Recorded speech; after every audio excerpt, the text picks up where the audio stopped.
সূরাটি যেমন সবচেয়ে বড়, এর থেকে বড় সূরা নেই, সেরকম এরকম এই সূরাটির নামকরণের সার্থকতাও এত বড়। নামকরণ এই জন্য আল্লাহ করেছেন যাতে করে পৃথিবীর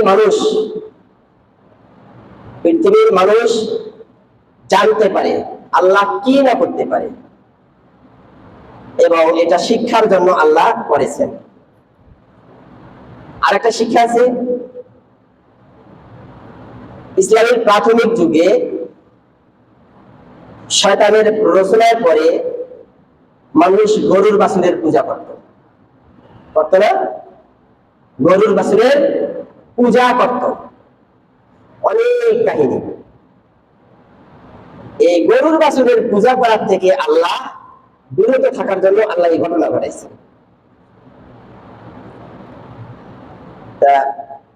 এ হচ্ছে মুসা আলাইহিস সালাতু সালামের যুগের ঘটনা। মুসা আলাইহিস সালাতু সালামের যুগের ঘটনা। বনি ইসরাইল, মুসা আলাইহিস সালাতু সালামের সম্প্রদায়ের নাম কি? বনি ইসরাইল। এই বনি ইসরাইল এরা গরুর পূজা করত। আল্লাহ তাআলা তাদের অন্তর থেকে গরুর বাছুরের পূজা করা মূল উৎপাদন করার জন্য আল্লাহ এই ঘটনা ঘটাইছেন। তা ওই সময় বনি ইসরাইল এর মধ্যে একজন ব্যক্তির নাম ছিল আমিল। কি ছিল? আমিল। ওই ব্যক্তিকে কে বা কারা হত্যা করেছে? এখন এই হত্যাকারী কে, একে অপরকে দোষারোপ করে, এরকম ভাবে বিশাল একটা কেলেঙ্কারির সৃষ্টি হয়ে যায়, ঝগড়ার সৃষ্টি হয়ে যায়, এমনকি মারামারি পর্যন্ত এরকম উপক্রম হয়ে যায়। এ ওর জন্য দোষ করে, ও ওর দোষ করে, কিন্তু না, কে হত্যা করেছে একমাত্র জানেন কে? জানেন? আল্লাহ জানেন। আমিল নামক ব্যক্তিকে কে হত্যা করেছেন একমাত্র আল্লাহ পাক ভালো জানেন। এই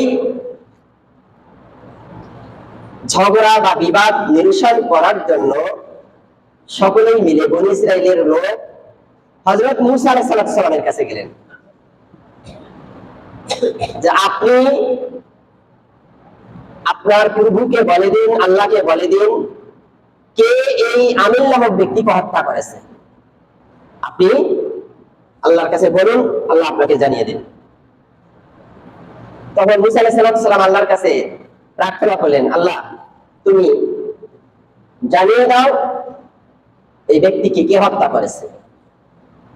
আল্লাহ পাক রব্বুল আলামিন ডাইরেক্ট না বলে ইনডাইরেক্ট ভাবে মুসা আলাইহিস সালামকে জানিয়ে দিলেন কি? আল্লাহ কোরআনের ভাষায় বলতেছেন, সূরা বাকারার 67 নং আয়াতে আছে, 67, 68, 69, 70, 71 এই 5টি আয়াতে এই ঘটনাটা তুলে ধরেছেন আল্লাহ। আপনারা বাড়িতে গিয়ে এর বিস্তারিত দেখতে পারবেন। আল্লাহ কোরআনের ভাষায় বললেন মুসাকে, وَإِذْ قَالَ مُوسَى لِقَوْمِهِ إِنَّ اللَّهَ يَأْمُرُكُمْ أَن تَذْبَحُوا بَقَرَةً قَالُوا أَتَتَّخِذُونَ هُزُوًا قَالَ أَعُوذُ بِاللَّهِ أَنْ أَكُونَ مِنَ الْجَاهِلِينَ।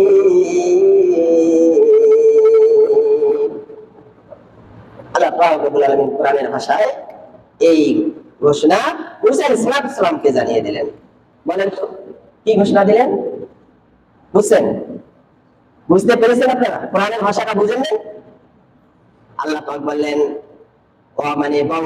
যখন মুসাকে বললেন লিকওমিহি, হে মুসা তোমার সম্প্রদায়কে বলে দাও, অর্থাৎ বনী ইসরাঈলদেরকে বলে দাও, ইন্নাল্লাহা ইয়ামুরুকুম, নিশ্চয় আল্লাহ তোমাদেরকে আদেশ করেছেন, আন তাযবাহু বাকারাতান, একটি গরুকে জবাই করার জন্য আদেশ করেছেন। একটি গরুকে জবাই করার জন্য আদেশ করেছেন। কে বললো এই কথা? আল্লাহ পাক যখন মুসাকে বলে দিল যে তোমার সম্প্রদায়কে তুমি বলে দাও যে আল্লাহ পাক আদেশ করেছেন একটি গরু জবাই করার জন্য। এখন কেন গরু জবাই করবে? আল্লাহ জানিয়ে দিয়েছেন যে গরুটি জবাই করে গরুর যে কোনো স্থানের একটি গোস্তের টুকরা ওই মৃত্যু ব্যক্তির গায়ে একটু ছোঁয়া মারলেই মৃত্যু ব্যক্তিটা জীবিত হবে। জীবিত হয়ে কে তাকে হত্যা করেছে, কেন হত্যা করেছে, এটা প্রকাশ করে দিবে, জানিয়ে দিবে। দেওয়ার পরে আবার ওই ব্যক্তিটা সঙ্গে সঙ্গে মারা যাবে। এটা রূপকথার মতো নয়? হ্যাঁ, কথা বলেন, এটা কি রূপকথার মতো হয় কিনা? কিন্তু কথা কার? আল্লাহ।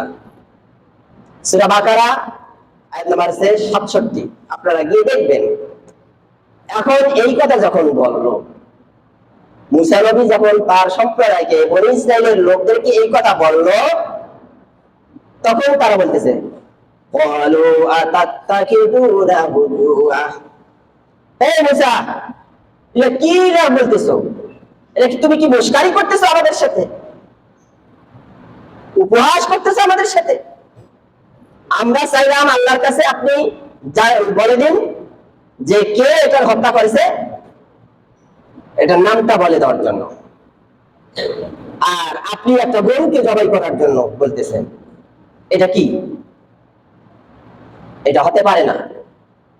আতাত্তা খিজুনা, হে মুসা, এখানে প্রশ্ন করেছে মুসাকে বনী ইসরাইলের লোক, আতাত্তা খিজুনা, যে হে মুসা, তুমি কি আমাদের সাথে মস্কারি করতেছো, উপহাস করতেছো? কেমন কথা এটা? আমরা বললাম মৃত্যু ব্যক্তির সন্ধান নেওয়ার জন্য, আল্লাহ জানে যে কে হত্যা করেছে, তা না বলে গরু জবাই করার জন্য বলেছে। মুসা আলাইহিস সালাম বলেন ক্বালা আউযু বিল্লাহি আন আকুনা মিনাল জাহিলিন। বলা মুসা, তিনি মুসা বললেন আউযু বিল্লাহ, আমি আল্লাহর কাছে আশ্রয় চাচ্ছি, আল্লাহর কাছে আশ্রয় চাচ্ছি আন আকুনা মিনাল জাহিলিন, এই মূর্খ অজ্ঞদের কাছ থেকে। অর্থাৎ আল্লাহর কাছে আমি আশ্রয় চাইতেছি, আশ্রয় প্রার্থনা করতেছি, আমি অজ্ঞদের অন্তর্ভুক্ত নই। আমি যাতে এই জাহেল বনী ইসরাইল সম্প্রদায়ের লোকগুলো হচ্ছে অজ্ঞ, মূর্খ। জাহেল আরবিতে বলা হয় জাহেল, আর বাংলাতে বলা হয় মূর্খ বা অজ্ঞ। এই অজ্ঞদের কাছ থেকে আমি আশ্রয় চাচ্ছি আল্লাহর কাছে। আল্লাহ যাহা জানিয়ে দিল তাহা তুমি করো। এখন আল্লাহ বললেন, মুসা আলাইহিস সালাম বললেন আমি এই মূর্খদের অন্তর্ভুক্ত নই। তখন বনী ইসরাইলের সম্প্রদায়ের লোকগুলা বলল আচ্ছা ঠিক আছে, আমরা মূর্খ, আপনি ভালো জ্ঞানী, বুঝলাম। এখন তুমি প্রতিপালককে বলে দাও স্পষ্টভাবে আমাদেরকে জানিয়ে দিতে, এত পেঁচাপেচির দরকার নেই আমাদের। এখন তারা বলল ঠিক আছে, গাবি যেহেতু জবাই করার জন্য বলেছে আল্লাহ, এখন ওই অজ্ঞরা, মূর্খরা, বনী ইসরাইল সম্প্রদায়ের লোকেরা এরা মুসা আলাইহিস সালামের সাথে উল্টা পাল্টা প্রশ্ন করা শুরু করে দিল। তেনারা বললেন গাভীটি কেমন হবে? গাভী একটা জবাই করার জন্য বললেন, বা গরু জবাই করার জন্য বললেন, গরুটি কেমন হবে? কোরআনের ভাষায় তারা বলল ক্বালু দুউ লানা রাব্বাকা ইউবাইয়িন লানা মা হিয়া। তারা বললেন উদউ লানা, হে মুসা, মুসা আলাইহিস সালাম বললেন যে আল্লাহ পাক বলেছেন গাভীটি বেশি বয়সের হবে না এবং কম বয়সেরও হবে না, অর্থাৎ বাছুরও হবে না, বুড়োও হবে না, মধ্যম বয়সের যাতে হয়। এই জন্য বললেন মুসা তুমি তোমার প্রভুকে ডাকো। তারা বললো মুসা তোমার প্রভুকে ডাকো, উদউ লানা রাব্বাকা, তোমার প্রভুকে তুমি ডাকো, ইউবাইয়িন লানা মা হিয়া, এই গরুটি কেমন হবে, গরুটি কেমন হবে আমাদেরকে জানিয়ে দাও। তখন আল্লাহ জানিয়ে দিল কোরআনের ভাষায়। আল্লাহ পাক রব্বুল আলামিন বলেন قال إنه يقول إنها بكرة لا فريد ولا بكر عوان بين ذلك فافعلوا ما تؤمرون قال তিনি বললেন ইন্নাহু নিশ্চয় ওই গাভীটি হবে বা গরুটি হবে ইয়াকুলু তারা বলে ইন্নাহা বাকারাতান লা ফারিদু ওয়ালা বিকর এটা মাঝাম বয়সের হবে কম বয়সেরও হবে না বেশি বয়সেরও হবে না বাইনা জালিকা এর মধ্যে হবে ফাফআলু মা তুমারুন ফাফআলু তোমরা তা করো মা তুমারুন যা আল্লাহ আদেশ করেছে এখন এই গরু কম বয়সের না বেশি বয়সের না মাঝাম বয়সের হবে তারা বললেন তখন মুসা আলাইহিস সালামের সম্প্রদায় মুসা আলাইহিস সালামকে বললেন কোরআনের ভাষায় قالوا ادع لنا ربك يبين لنا ما لونها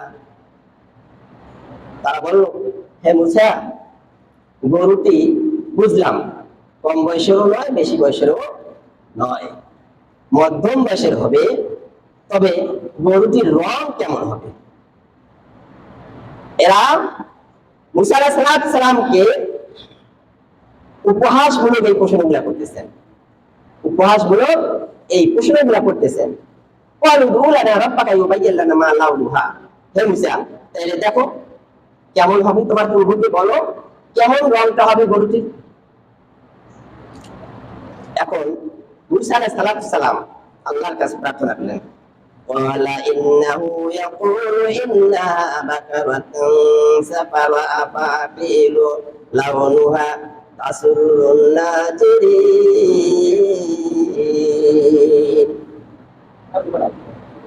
এখন আল্লাহ সঙ্গে সঙ্গে মুসা আলাইহিস সালামকে জানিয়ে দিলেন যে তুমি বলে দাও সেই গরুটি হবে হলুদ বর্ণের এই গরুটি হবে হলুদ বর্ণের গাঢ় এবং উজ্জ্বল অর্থাৎ লাল না হলুদ না এর মধ্যম রঙের হবে সেটা কি হবে তাসরুন নাজিরিন লাউনুহা তাসরুন নাজিরিন যাহা দেখিলে মানুষের চক্ষু জুড়িয়ে যায়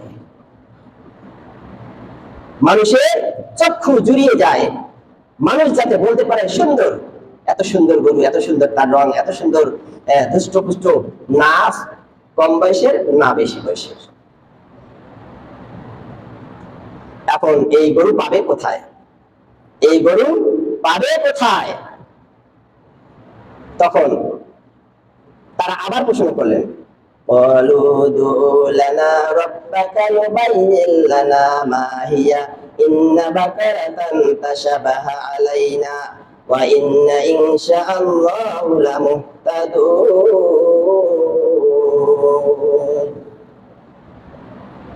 হযরত মুসা আলাইহিস সালাম তাদেরকে বললেন হে মুসা আলাইহিস সালামের সম্প্রদায় মুসা আলাইহিস সালামকে বললেন হে মুসা তুমি তোমার প্রতিপালককে পরিষ্কার ভাবে জানিয়ে দিতে বলো যে গাভীটি কেমন গুণ সম্পন্ন হবে আমাদের মধ্যে গাভীটি নিয়ে সন্দেহ হচ্ছে কেমন হবে তখন আল্লাহ পাক রব্বুল আলামিন কোরআনের ভাষায় বললেন মুসা আলাইহিস সালামকে জানিয়ে দিলেন قال إنه يقول إنها بقرة ذلول تثير الأرض وتسقي الحرث مسلمة لا شياة فيها অর্থাৎ মুসা আলাইহিস সালাম তখন বনী ইসরাইল সম্প্রদায়কে জানিয়ে দিলেন যে গাভীটি এমন হবে যা কোনদিন জমি চাষ করে নাই গরুটি এমন হবে কোনদিন যাতে জমিন চাষ করা হয় নাই ওই গরুটির দ্বারা বাতাসকিল হারসা এবং পানিও কোনদিন সেচ করা হয় নাই ওই গরুটির দ্বারা অর্থাৎ সেচের কাজেও যেন না লাগায় আবার হাল চাষও যেন ওই গাভীটির মাধ্যমে কোনদিন না হয় সেই রকম গরু হতে হবে তারা বলল হে মুসা তুমি এখন সত্য এনেছো قالوا هل أنجئت بالحق فأجابوها وما كانوا يفعلون এখন তারা চিন্তা করলো যে এই গরু কোথায় পাবো। তাফসীরের মধ্যে এসেছে যেমন নির্দেশনা দিল ঠিক সেই নির্দেশনা অনুযায়ী তারা হাটে ঘাটে মাঠে মানুষের বাড়ি বাড়িতে খোঁজা শুরু করে দিল এরকম গরু কোথায় পাবে। একদিন, 2 দিন, 3 দিন চলে যায়, কোথাও গরু পাওয়া যায় না। তারপর একজন বলল সম্ভবত ওই যে এক বুড়ি আছে, গরিব মানুষ, ওর বাড়িতে ওই রকম একটা গরু আছে। তারা সকলে মিলে চলে গেল, যে দেখতেছে আসলেই তাই। আল্লাহ পাক রব্বুল আলামিন যে নির্দেশনা দিয়েছেন মুসা আলাইহিস সালামকে, ঠিক ওই নির্দেশনা অনুযায়ী ওই বুড়ির বাড়িতে একটি গাভী আছে। ওই বুড়ির বেটি ওই গাভীটিকে লালন পালন করে, ওটার যা আয় হয় অর্থাৎ দুধ গ্রহণ করেন এবং সেটা দিয়ে তার পরিবার চলে। এখন বুড়ির বেটি গরু বিক্রি করবে না। এখানে বলা হয়েছে এক কথায় গরুর দাম করা হবে না, যে দাম চাবে ওই দামেই ক্রয় করতেই হবে। তাফসীরে এসেছে যে দাম চাবে কোনো দাম কষাকষি হবে না, যাহা চাবে তাহাই নিতে হবে। এখন আল্লাহ পাক বুড়ির বেটির অন্তরের মধ্যে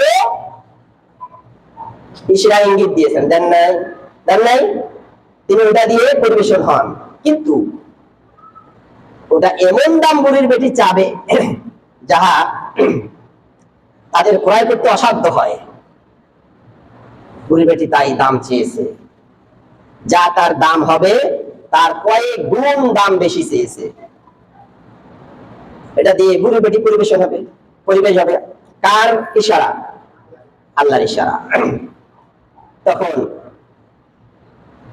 যা দাম চেয়েছে তারা সেই দাম দিয়ে ক্রয় করেছে। তারা বলল ফাজবাহুহা ওমা কানু ইয়াফআলুন, হ্যাঁ এখন ঠিক আছে, এখন সত্য এনেছো, এখন সত্য, এখন আমরা কি করব, এই গরুটাকে জবাই করব।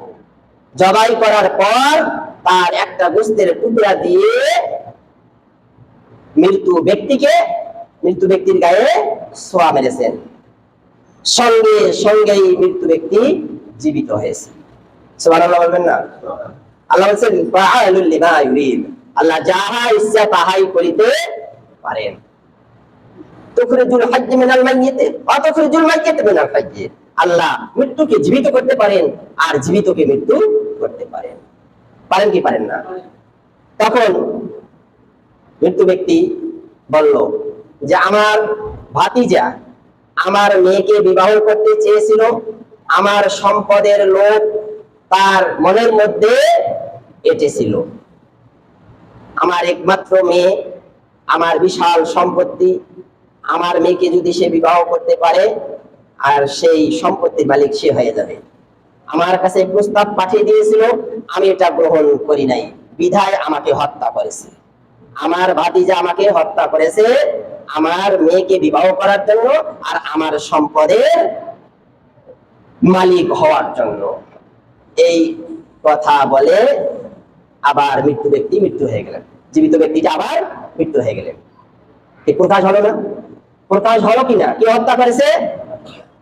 তেনার ভ্রাতুষ্পুত্র, ভাতিজা। এখন হত্যা করলো, এটা আল্লাহ প্রকাশ করে দিল। কেন দিল? এখানে কয়েকটা শিক্ষা আছে।